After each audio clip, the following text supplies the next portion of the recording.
Hey, what's up y'all? Ghost here, and today I'm going to be doing a guide for Raveness. Before I get into it though, a quick little disclaimer. This is going to be the version that Dice Throne released early on Tabletop Simulator. I don't believe there's been any changes to her, but if there is, it should be minor enough that it shouldn't actually affect any of my thoughts or strategies on her. So the way I'm going to be doing this video, I'm going to first run through her whole board and leaflet and all her abilities and everything without any of my thoughts or strategies on her. That way, if you're new to Raveness, you can kind of get an idea of what she does, and if you are already familiar with Raveness, then you can just skip this whole first portion of the video. Alright, starting with the leaflet. Raveness comes with Nevermore, which is a companion. Nevermore joins the Raveness in battle as an instrument of chaos. When Nevermore is activated, the Raveness may choose one. Move Nevermore to a chosen player. Absorb Vitality. Absorb Vitality may only be chosen while Nevermore is on an opponent. For each instance of absorbing, increase Nevermore's dial by 1 to a max of 3. Then that opponent receives 1 damage as an isolated source of undefendable damage. When Nevermore is moved to the Raveness, heal the amount of Nevermore's dial, then reduce the dial to 0. If an opponent has Nevermore, they must roll 1 die during their upkeep phase. This is called the Nevermore die roll. On 1, that opponent gains Hex. On 2, the Raveness may activate Nevermore 2 times. On 3, the Raveness may activate Nevermore. On 4, that opponent discards 1 card of their choice. On 5, that opponent loses 1 CP. The Raveness gains 1 CP. On 6, reduce Nevermore's dial to 0, then return Nevermore to Raveness. The Feather is a positive status effect, stack limit of 5. A player with these tokens may spend them at any time to activate a variety of effects. 1 token forces the Nevermore die roll to be re-rolled. 2 tokens increase or decrease the value of the Nevermore die roll by 1. 3 tokens activate Nevermore. The Hex is a unique status effect, stack limit of 1. 6s are considered blanks. A player afflicted with this token must treat all of their die faces with a 6, as if those faces are completely blank instead. At the conclusion of their turn, remove this token. This token may not be transferred by any means, but can be removed. And then for her hero setup, you start the game with Nevermore on your hero board set to 0. For her dice layout, for the 1, 2, 3 dice faces, she has talons. For the 4, 5, she has wings, and on a 6, she has Raven Eye. Now onto her board, starting with Peck. If you activate it with 3 talons, you deal 5 damage. With 4, you deal 6 damage. With 5, you deal 7 damage. And on a 4 of a kind, activate Nevermore. Foul Friend takes 4 wings to activate it. Draw 1 card, gain 4 feathers, activate Nevermore 2 times. Murder of Crows. It requires 2 talons and 3 wings. Deal 5 damage and roll 4 die. Add 1 damage per talon, gain 1 feather per wing, and on Raven Eye, activate Nevermore. Raven Sight. It takes 2 talons and 2 Raven Eyes to activate it. Activate Nevermore and then deal 3 undefendable damage. Craven the Small Straight, gain a feather and deal 8 damage. Beguile is the large straight, gain 2 feather, activate Nevermore and deal 9 damage. Then onto Chamber, it takes 4 Raven Eye, activate Nevermore 2 times and deal 7 undefendable damage. For her defense, nothing more, you roll 5 die. On 2 talons, you deal 2 damage. On 2 wings, prevent 2 damage. On 2 Raven Eye, activate Nevermore. And then finally, her ultimate, Fantastic Terrors, activate Nevermore 3 times, inflict Hex, and deal 13 damage. Alright, now on to my thoughts on Raveness. She has quickly become one of my favorite heroes to play. She just has so much versatility and control in the game, and it's just a blast to play. Initially, when I first saw her, I really thought she looked pretty weak, just especially looking over her board. She just doesn't have anything that really stands out as being all that strong. I mean, the most damage outside of her ultimate is 9 damage on her large straight. So I really thought she was going to fall behind in a lot of matchups, but then that's where her core mechanic comes in, and that is Nevermore. This little bird right here I think it's going to cause her to eat a lot of bans. It can be super annoying, but my overall strategy with her is really pretty simple. I am trying to always finish every single turn with Nevermore over on my opponent, and I'm typically shooting for at least 3 feathers on my board. So the reason for this is, one, obviously you're trying to force your opponent to roll from Nevermore on every single one of their turns. You're going to gain so much value through doing this. And then I'm shooting for 3 feathers because this gives me like enough control to be able to force the Nevermore die roll to be what I want it to be. Typically what it ends up looking like, let's just say for argument's sake, I'm going for a 4. So your opponent rolls, they got a 3 right there. Now I've got 2 and I just tip it to a 4. Most of the time you're going to be able to get within tipping range off of at least one reroll, or just get the number you're looking for. But yeah, that's what I'm trying to finish every single turn with. But let's start over on Nevermore and kind of go over what I'm prioritizing as far as Nevermore's dice rolls. For most matchups, I'm really prioritizing the 2. The reason for this is going to gain you so much value. So I talked about her not having a whole lot of damage on her board, and her defense is strong, but it's didn't seem like enough to overcome her lack of damage on her actual offensive side. But you are going to be able to generate so much chip damage and so many heals from using this ability from Nevermore. In an average game, it's about 7 turns. If you were able to pull off your opponent rolling the 2 on every single one of their turns, you should be getting somewhere around 10 damage through and getting about 10 HP back, which is just an insane value for something that you are pretty much doing passively. So for most matchups, this is what I'm pushing for. For the hexes, I mean, there's going to be those obvious times that you're really pushing for the hex. So the most obvious time is just by looking at your opponent's board. They have 2, 3 abilities that require a 6 outside of the mini-ult and the ultimate. Then that would be a good time to go for the hex when it comes to you. But most of the time, even then, you'll probably better off leaning into the 2, unless it's getting into like late game and one of their abilities with the 6 is probably going to be lethal. I'm still gonna typically chase the 2 over the hex. The other times is when you're expecting an ultimate on your opponent's next turn. So a lot of times that's going to be against a Shadow Thief that's built up and you know he's holding on to all his cards, or it's just your opponent has a lot of cards and is probably going to push for it, or maybe that's also their only lethal option is rolling for that ultimate. But yeah, it's definitely gives you a lot of control, can create whiffs. It can also keep Vegas Baby from working, which is always funny to see happen. But yeah, it can definitely disrupt. For the 3, I mean, obviously it's just worse than the 2. If you run out of feathers and you land on a 3, you're not going to be unhappy about it, but obviously you're pushing for the 2 every single time. With the 4 or the 5, you can really disrupt your opponent for it, but I'm pretty much always using my rerolls if they roll a 4 or 5. The times I might chase this is when either my opponent is holding on to just one card. A lot of times the card they're holding on to is their dice mod that they don't want to use quite yet, so I'll push for the 4 in those scenarios just to see if I can get rid of a twice as wild or so wild or helping hand or something.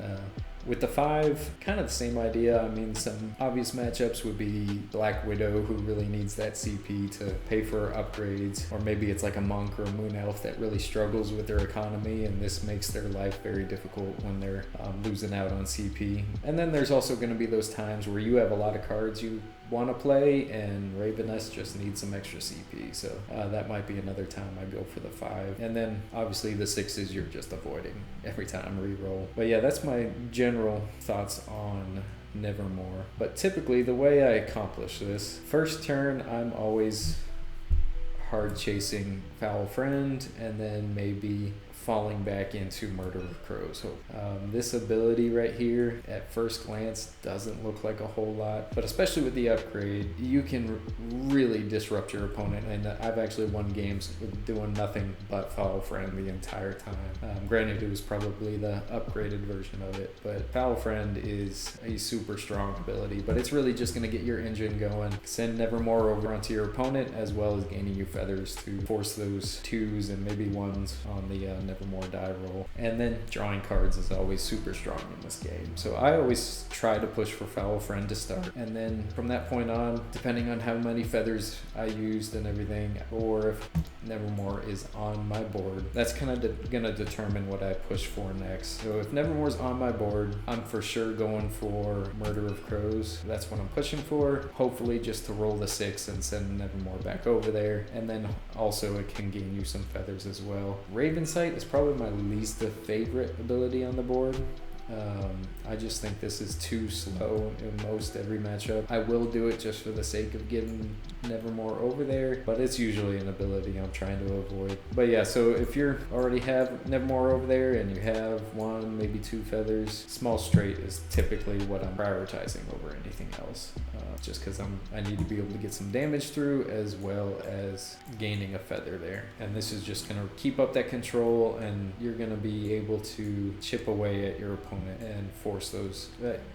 I don't think I've ever had an opponent be able to send Nevermore back to me off of the 6 roll. If you're keeping up your feather economy, you can really disrupt the game with this. But yeah, let's jump into some of her ability upgrades next, and then we'll get into her unique cards. Alright, starting with Peck 2. So it increases the damage by 1 for each activation for it, but then it also changes the 4 of a kind to activate Nevermore to 3 of a kind. Honestly, my thoughts on this one, I struggle with this one because it's a very good upgrade. It's really nice to be able to have a ability that does decent amount of damage and then gives you a solid chance to activate Nevermore at the same time. This is one that it feels like it gets into my hand every single time, and I want to play it, but it's still almost all the time an auto sell for me.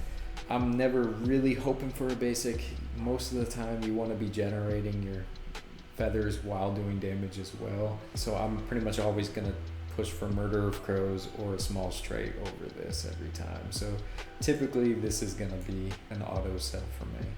Now on to Foul Friend 2. Now this may be my favorite upgrade in the whole game. If you get this out early, you definitely can win a lot of matchups just by spamming this. 1, it gives you the fallback of Birds of a Feather. If you manage to activate this, you get to increase your feather stack limit by 1 and then activate Foul Friend 2, which now this only requires 3 wings to activate. And you still draw 1 card and then you gain max feathers. And it activates Nevermore 3 times. So you can just generate so much little chip damage and heals from this. It's insane. But then the other part of this is if you're increasing your stack limit, and a lot of times you can get this at least a couple times in the game. So if you're at like 7 feathers, it really opens up your flexibility to just really push for damage and not have to worry about keeping up your feather economy. Super strong card. It's definitely worth 3 CP. This is a card I'm hoping for every single game I play with her. Alright, moving on to Murder of Crows 2. So it increases the damage from 5 to 6, and then you also get to roll 5 dice instead of 4, and then everything else stays the same. This is a super solid upgrade. After Foul Friend, I'm typically really hoping for either this upgrade or the small straight upgrade. Probably like the small straight upgrade a little bit more, so if they were both in my hand, I would play the straight before this one. But this card is definitely one that I play often. 1, it's just gonna increase the damage by quite a bit, as well as just one extra dice. It's gonna help you keep up more of the feathers, and then you'll also roll the 6s more often as well. Just a super solid upgrade. Murder of Crows is gonna be one of your go-to abilities for just accomplishing everything you're looking to for damage, activating Nevermore, and gaining feathers.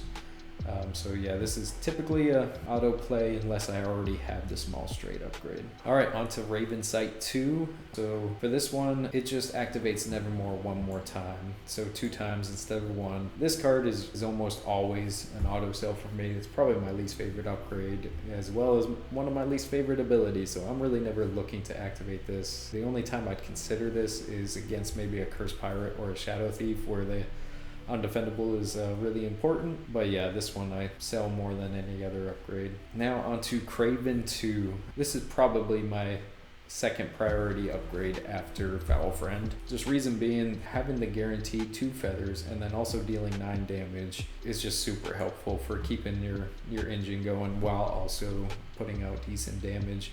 Gaining 2 feathers is typically gonna get the rolls that you're looking for. So I mean, it's a super straightforward ability. Only time I'll sell this is maybe I got Murder of Crows early game and I already played it, and then this one pops up. If I'm not doing well on CP, then I'll sell it, but most of the time I'm going to try to get this upgrade out there.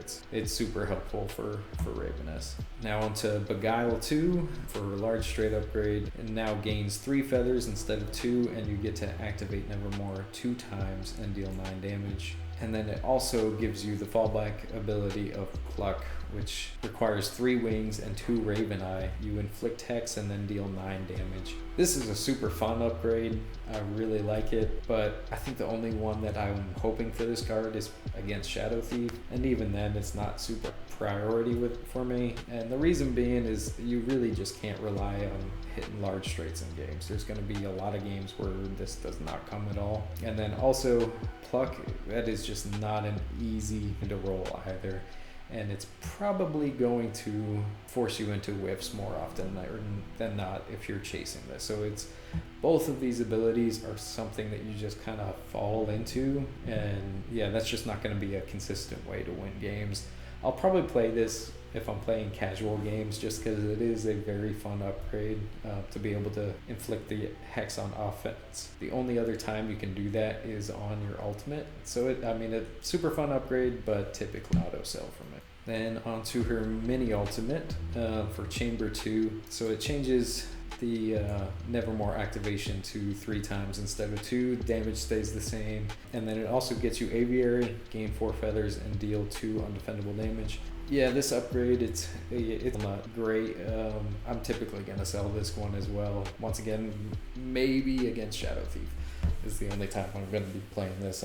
I don't think I'm ever gonna be chasing 6s much as Raveness, so the fallback ability I don't think I'm gonna lean into much. It is decent, gaining 4 feathers and 2 undefendable is pretty good, but I'd rather have Foul Friend than doing this ever. So this one is probably, it may even be tied for Raven Sight for how much I sell this one. And onto her defense upgrade. So this may be her second strongest upgrade after Foul Friend. I kind of like the Murder of Crows and the Small Straight upgrade just for keeping her offense rolling a little better, but this is super strong. So I mean, it's going to be matchup dependent. If you're playing a Iceman or a Spider-Man, then this may be priority number 1. But basically the only change to this is it changes Talon to you deal 1 damage times each Talon. So it essentially turns into pyro defense that you can also prevent damage on, which is just insane. So you can do quite a bit from this, and super strong defense at that point. And yeah, she's already going to be able to pull off a lot of heals and a lot of chip damage. So super strong upgrade. I'm going to play this in most games if it pops up. All right, now getting into some of her unique cards. So the first one we'll look at is Stonebeak. So this one's 2 CP, just an attack modifier. So you add 1 damage and this attack becomes undefendable. I mean, this one's pretty straightforward. You're gonna play it in most matchups. Doing big damage, play this one to make it undefendable. It's a pretty helpful card for sure. Next is Cull. Honestly, a lot of times I don't end up using this one just because I'm trying to always keep the amount of feathers I need to be able to get the rolls I want. So most of the time the extra CP is a little more helpful in going for this, but there is gonna 100% be scenarios where this is super helpful. I might hold on to it late game just to try to push that extra little damage from forcing the 2 or something, because it definitely could be a game changer for sure used in the right scenario. Talon Strike, pretty common attack modifier. You roll 5, add 1 damage per Talon. It costs 1 CP. I'll usually hold on to this one. Like maybe if I'm doing undefendable damage and I want to just increase it as much as possible, but most of the time that I end up playing it to gain that extra feather. If I'm at 1 or maybe 2 feathers, I'll play this just to try to keep up my control for that Nevermore die roll. Nevermore attack, 2 CP, activate Nevermore, then choose if that player that Nevermore is on heals 2 or receives 2 damage. My main focus for this one is to make sure that I'm keeping Nevermore on my opponent. So if I ever finish a turn and Nevermore's still on me, that's when I'm holding on to this card and make sure I can keep my opponent rolling for Nevermore every single time. And then there is going to be the scenarios kind of like Phantom Knives from Ninja or Thor's throwing hammer thing. There's going to be games where this is you're able to kill your opponent on your main phase, and that's always a fun move to pull off there at the end. This one is Broken Stillness, 1 CP, and then you just activate Nevermore as an instant action. This card can come in clutch for you. I usually hold on to this towards the end game as well, because if you need it, it can do a lot for you. It could be either using it to get that last little bit of chip damage to finish your opponent off, or it can also be your opponent's about to kill you with lethal, and maybe activating Nevermore to heal yourself first gets you out of that lethal range, and you catch your opponent off guard that way. A lot of flexibility with this card. In a lot of games it won't make a difference, but you can definitely use this card to really mess things up for your opponent. And then this card, Midnight Jury, 1 CP. Roll 5, you gain a feather per wing that you roll, and on a 6 you activate Nevermore. Yeah, this is another one just to try to keep your engine going, make sure Nevermore is on your opponent, and then also keeping up those feathers. If I ever end up with a 0 or 1 feather on my board, that's when I'm going to be pushing to play this. But yeah, she just has a lot of flexibility to keep that engine going. All right, and now let's talk a little bit about like specific matchups for her. Honestly, I don't think there's really one specific matchup that she's super strong in. She just has so many different ways to disrupt and mess with your opponent that she can do different things to really hurt any type of player. Probably her biggest weakness would be against more aggro heroes. She may fall a little bit behind just because she's being forced to keep up the feather economy. So her toughest matchups might be somebody like a Pyro or a Gambit, somebody that can just put out consistent big damage. But honestly, I've had pretty good success against them as well, just because you can get so much value from Nevermore, getting chip damage through and getting a bunch of heals. But her biggest counter is definitely Black Panther. And the reason being, unfortunately, every single one of these activations is an isolated source of damage. So for Black Panther, he's just gonna gain way too much kinetic energy if you just keep to your typical strategy of trying to chip away with Nevermore. So in that matchup, I'm pushing for a 4 or 5, just try to disrupt his economy as much as possible while also keeping my economy up. I've actually had pretty good luck in that matchup as well, but it's always a super close game. But yeah, that's pretty much all my thoughts I've got on Raveness. If you have any other heroes you'd like me to do a guide for, just let me know in the comments. But thanks for watching, and I'll catch you next time.